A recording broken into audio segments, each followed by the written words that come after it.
Wabarakatuh. Bagaimana kabarku anak-anakku sekalian? Mudah-mudahan baik semuanya baik. Alhamdulillah. Mudah-mudahan senantiasa Allah Subhanahu wa taala memberikan kesehatan kepada kita semuanya, terutama sehat lahir dan batinnya. Amin ya Allah ya rabbal alamin. Pada kesempatan kali ini, Bapak dalam pembelajaran online ini atau yang disebut dengan versi daring, pada kesempatan ini di dalam pembelajaran Bahasa Indonesia kelas 9 tahun ajaran 2020-2021, karena kita masih dalam situasi pandemi corona ya. Tentunya dalam pembelajaran kali ini yaitu dengan versi daring. Nah, untuk itu pada kesempatan kali ini dan pertemuan pertama pada kali ini, Bapak akan menyampaikan pembelajaran atau materi yang akan disampaikan mengenai teks laporan percobaan. Namun sebelum kita mulai dan sebelum kita menginjak kepada pembelajaran atau pemateri, baiklah kita bersama-sama berdoa dulu supaya kita diberikan kelancaran oleh Allah Subhanahu wa taala dan ilmu yang didapat menjadikan suatu ilmu yang bermanfaat bagi kita semuanya. Baiklah, sebelum kita baca, kita berdoa dulu. Berdoa dimulai.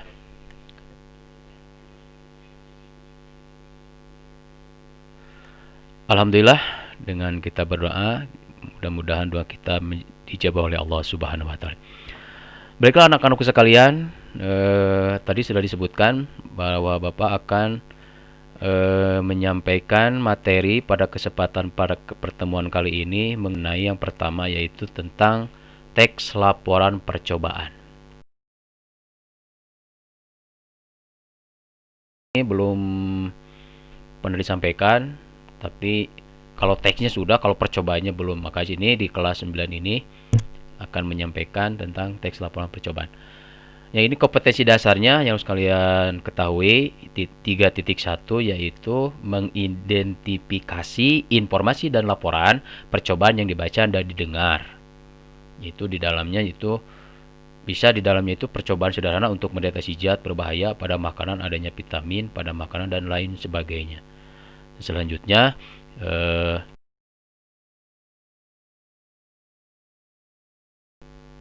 indikator pencapaiannya. Nah, di sini ada 3.11, memahami pengertian laporan percobaan.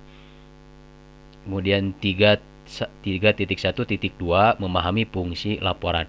Jadi pada indikator ini ada dua yang akan disampaikan, yaitu mengenai pengertian dan fungsi laporan percobaan. Pertemuan pertama ini, nah ini pengertiannya, yaitu pengertian teks laporan percobaan. Nah, ini penjelasan yang akan disampaikan itu tentang teks laporan percobaan. Mungkin kalian ada yang tahu atau tidak. Kalaupun tidak, ya gak apa-apa. Makanya kita harus belajar di pembelajaran kali ini.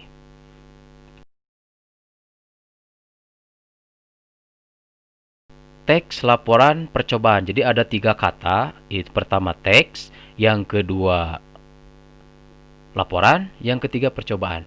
Nah, kita dipecah dulu. Yang pertama pengertian teks. Teks adalah tulisan. Kemudian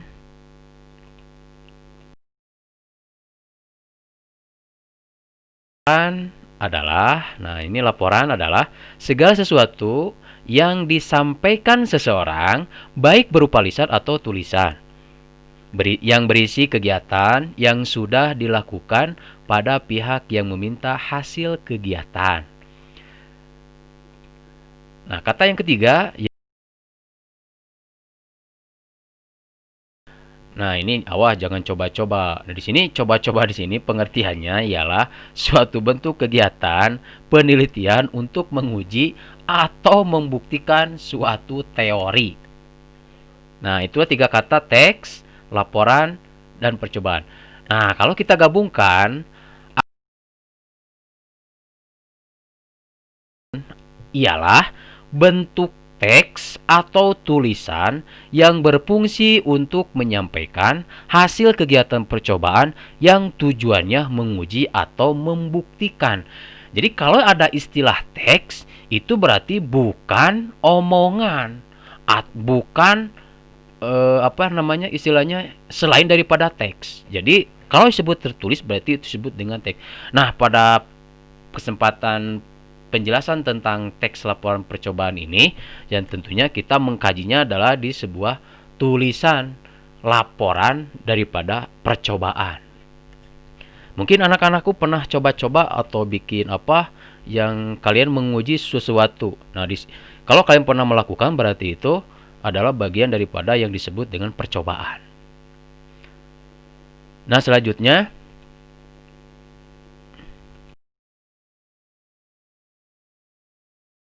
yang kedua, tadi yang pertama adalah pengertiannya, yang kedua fungsi teks laporan percobaan. Ya tentunya sesuatu yang kita coba ada fungsinya, atau apapun yang istilahnya yang berhubungan dengan yang telah kita coba ataupun yang kita mengujinya pasti ada fungsi dari hasil tersebut.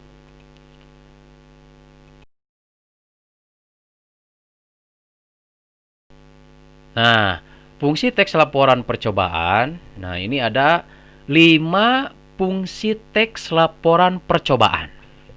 Yang pertama, coba ingat-ingat baik-baik, memberitahukan informasi yang akurat dan terpercaya karena disusun berdasarkan dengan data dan fakta.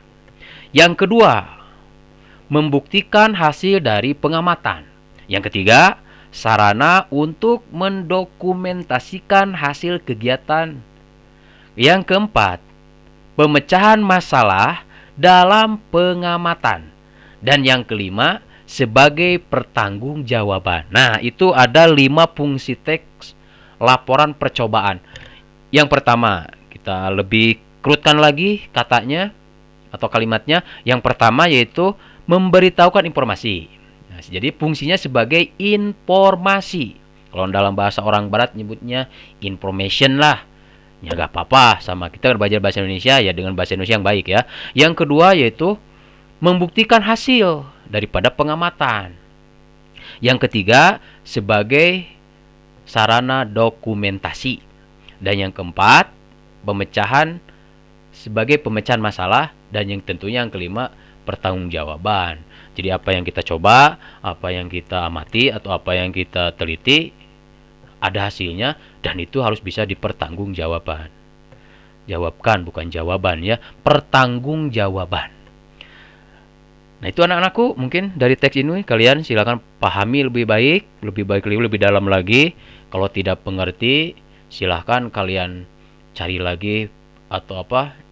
Cari jawaban-jawaban yang kalau memang anak-anakku sekalian belum mengerti. Tapi saya yakin lah kalian bisa mengerti dari teks tampilan layar ini pun kalian bisa anak-anakku bisa memahaminya. Mudah-mudahan seperti itu ya. Selanjutnya,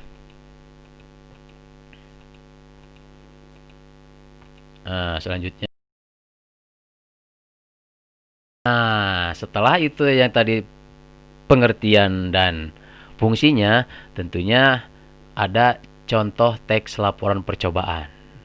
Nah, di sini akan disampaikan itu sesuatu. Nah, di sini salah satunya contoh yang ditampilkan di layar ini adalah cara atau membuat telur asin. Nah, ini tujuan. Kemudian di sini ada penjelasannya dulu bahwa telur asin adalah telur yang dibuat dari telur bebek yang sudah melalui proses pengasinan terlebih dahulu. Nah, telur asin mengandung banyak vitamin dan gizi sehingga mengkonsumsi telur asin bisa bermanfaat bagi tubuh. Telur asin bisa dibuat dengan cara tradisional dan sangat mudah karena alat dan bahannya yang sederhana. Mungkin anak-anakku sekalian di kelas 8 atau di kelas 7 pernah di dalam pembelajaran IPA mungkin pernah membuat telur asin. Dan mungkin hasilnya apakah itu berhasil atau tidak. Nah, itu kalian dijabarkan secara rinci dalam sebuah teks. Nah, itulah yang disebut dengan teks laporan percobaan. Nah, kita lanjutkan. Setelah itu, nah tentunya di dalam pembuatannya disebutkan ada alat dan bahannya. Yang pertama telur bebek ya tentunya karena judulnya membuat telur asin dari telur bebek. Yang kedua abu gosok. Yang ketiga tanah liat. Yang keempat garam dan yang kelima amplas. Ini pakai amplas supaya apa? Supaya tipis dan meresap, cepat meresap di dalam pembuatannya itu ya. Dan selanjutnya, nah tentunya setelah ada bahan, disebutkan tadi ada bahannya, kemudian ada langkah-langkah membuatnya. Coba kalian juga pahami dulu dan bisa dipraktekkan mungkin nanti setelah pembelajaran kali ini. Yang pertama itu cuci telur bebek hingga bersih, jelas supaya gak ada kotoran kan. Itu ada dikotoknya. Kemudian amplas kulit telur sampai tipis. Nah, itu maksudnya. Kenapa supaya tipis? Supaya nanti si garam dan itunya meresap. Yang kedua, campurkan abu gosok, tanah liat dan garam hingga merata. Kita aduk-aduk sampai rata. Kemudian setelah itu selesai, ketiganya lapisi telur yang sudah diamplas menggunakan bahan campuran tadi. Itu campur abu gosok, tanah liat dan garam. Terus yang keempatnya, diamkan setelah dilapisi, didiamkan telur bebek yang sudah dilapisi itu pada suhu ruang 20 hari atau 3 minggu. Cukup lumayan hampir 1 bulan ya. Jadi sabar saja kalau kalau pengen cepat-cepat makan telur asin. Kalau kita membuat kemudian pengen cepat-cepat juga mungkin langsung cepat. Mungkin harus tanggal sini sebutkan 20 sampai 3 minggu. Ya kalau mau cepat beli aja. Kemudian selanjutnya ini dua kata yang memang kemudian hasil. Nah, di sini setelah dilakukan seperti itu mungkin ditunggu sampai 3 minggu, ternyata ditulis di sini ada hasilnya. Bahwa telur bebek yang dibuat melewati proses pengasinan seperti di atas mengasihkan telur asin yang sempurna dan lezat. Sempurna di sini maksudnya ya asinnya itu terasa. Ya. Telur asin ini sangat cocok dikonsumsi bersama nasi putih ya jelas lah. Jangan dengan nasi putih, tidak pakai nasi pun itu mantap sekali. Mungkin anak-anak pernah makan telur asin? Ya mudah-mudahan ya, tapi yang untuk yang lebih tua yang istilahnya punya penyakit darah tinggi katanya gak boleh katanya banyak makan telur asin. Ya yang namanya banyak-banyak gak boleh. Karena Allah Subhanahu wa taala tidak suka orang yang suka berlebih-lebihan. Nah, kemudian telur asin ini membuat varian konsumsi telur bebek jadi lebih banyak dan tidak begitu amis. Nah, mungkin kalian tahu kata-kata amisnya bukan ciamis, bukan mis, tapi amis ini dalam bahasa Sundanya disebut hanyir. Ya anak-anak, nah itu maksudnya. Jadi dengan adanya proses pengasihan ini tidak begitu amis. Nah selanjutnya, tentunya setelah tadi ada yang namanya pengertian, kemudian fungsinya, kemudian dalam pembuatan telur asin ini dari mulai tujuannya, penjelasan dari sebelumnya itu telur asin itu apa, kemudian ada bahan dan alatnya dan cara langkah-langkah membuatnya. Nah di setelahnya pasti ada kesimpulan. Nah ternyata kesimpulannya pembuatan telur asin di atas menghasilkan kandungan gizi yang cukup lengkap dan cocok dikonsumsi oleh segala usia. Namun, nah bagi penderita darah tinggi, nah di sini tadi sebutkan tidak disarankan mengkonsumsi telur asin. Mungkin maksudnya konsumsi telur asin terlalu banyak karena kandungan garamnya yang sangat tinggi. Meskipun kandungan gizinya lengkap, tetapi telur asin tidak dianjurkan dikonsumsi dalam jumlah banyak. Sekali lagi bukan lagi dianjurkan tapi gak boleh makan apapun berlebih-lebihan. Ya anak-anak, yang disebutkan innallaha la yuhibbul musrifin. Sesungguhnya Allah tidak suka dengan orang yang selalu berlebih-lebihan. Nah itu mungkin anak-anakku yang pada penjelasan dari mulai pertama pengertiannya, yang kedua fungsinya. Silahkan kalian pahami lebih baik lagi. Setelah kalian pahami dan kalian telah selesai memperhatikan dan menyimak video ini, nah, ada tugas dari Bapak. Silahkan tugas ini kalian kerjakan ya di buku. Kemudian setelah dikerjakan selesai dan kalian yakin isi yang kalian kerjakan sesuai dengan apa yang disampaikan, silakan hari besoknya hari Selasa ya, mudah-mudahan kita berikan umur panjang oleh Allah Subhanahu wa taala, kalian kumpulkan ke sekolah ya, tapi tentunya sesuai dengan protokol kesehatan. Jangan lupa ke sekolah pakai masker. Dan jangan lupa juga cuci tangan biar bersih ya. Walaupun kita lumali satu hari satu malam itu cuci tangan 5 kali.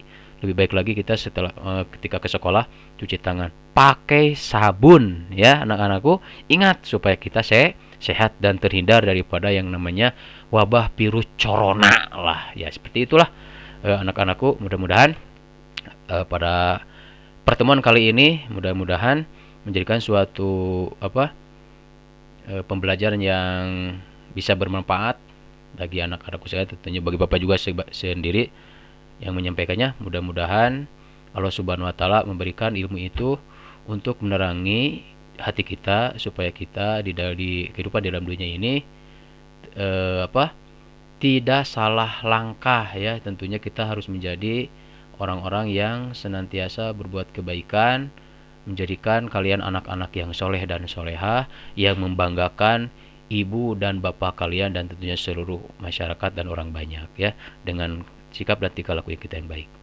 Itu mungkin yang dapat Bapak sampaikan pada pertemuan kali ini. Insya Allah di pertemuan selanjutnya, di pertemuan kedua masih sekitar teks lapor percobaan kita lanjutkan ya.